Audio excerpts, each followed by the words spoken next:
बलुत्या आलुत्यामधला आमचा नाभिक बांधव असेल, आमचा धोबी बांधव असेल, बलुत्या आलुत्याला एससी मधलं आरक्षण मिळावं, आलुत्याला एससी मधलं आरक्षण मिळावं, आलुत्याला एससी मधलं आरक्षण मिळावं. नाभिक आणि धोबी समाजाला एससी मधून आरक्षण द्या म्हणणाऱ्या लक्षाला आमचा इशारा आहे की आमच्या नादी लागायचं नाही. तुझी नौटंकी बस झाली आता. 2 जिल्ह्यामध्ये टुरुक टुरुक एका समाजाच्या बळावरती फिरला म्हणजे काय देशाचा राष्ट्राचा नेता झाला का तू? महाराष्ट्रामध्ये जर एससी आरक्षणाच्या दिशेने कुणी वाकड्या नजरेने बघितलं तर याद राख, चुकीच्या बिळात हात घालतोस, अंगावर येतोस. अंगाव आला तर शिंगाव घेऊ आणि बिळात हात घातलास तर हात उकडून टाकू. आणि एससी आरक्षणाकडे जर वाकड्या नजरेने बघितलंस तर डोळे सुद्धा काढू. लक्षात ठेव, सिद्धनाथ महाराजची अवलाद आहे, गळ्यात मडका आणि पाठीला झाडू भोगलेली अवलाद आहे. मूळ आरक्षण डॉक्टर बाबासाहेब आंबेडकरांनी एससी एसटीला दिलं.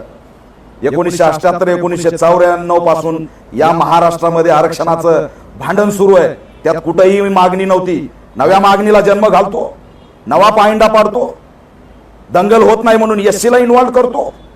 कुणाची सुपारी घेऊन आणि कुणाची तळी उचलून हे भाषण करायला लागलाय. मीडिया ट्रायल करतो, शिवराळ भाषा वापरतो, गावंढळ गप्पा करतो. अरे 4 भुरटे टकुचे घेऊन फिरला म्हणजे तू काय मोठा विद्वान गेला का लागून? कदापि खपून घेणार नाही. लक्ष आमच्या अंगावरती येण्याचा प्रयत्न करू नको. ओबीसीला समजलंय ओबीसीच्या आरक्षणाला धोका नाही. पितळ उघड पडतंय, दंगली होत नाही, सामाजिक सलोखा बिघडत नाही म्हणून आता एससीला इन्व्हॉल्व करताय. राज्य सरकारला, मुख्यमंत्र्यांना माझी मागणी आहे, मुख्यमंत्री साहेब, गृहमंत्री साहेब, हे योग्य नाही. याला रोका. याला तुम्ही पोलीस संरक्षण दिलंय म्हणून याची जीप चुरू चुरू चालायला लागली. हे पोलीस संरक्षणात बसून काही बराळायला लागलाय. अॅट्रॉसिटी ऍक्ट अंतर्गत ह्याच्यावर कारवाई करा. एससीच्या आरक्षणाला डिवचण्याचा प्रयत्न करतो. कदापि आम्ही खपून घेणार नाहीत. याचा बोलवता धनी हा नागपूरचा आहे.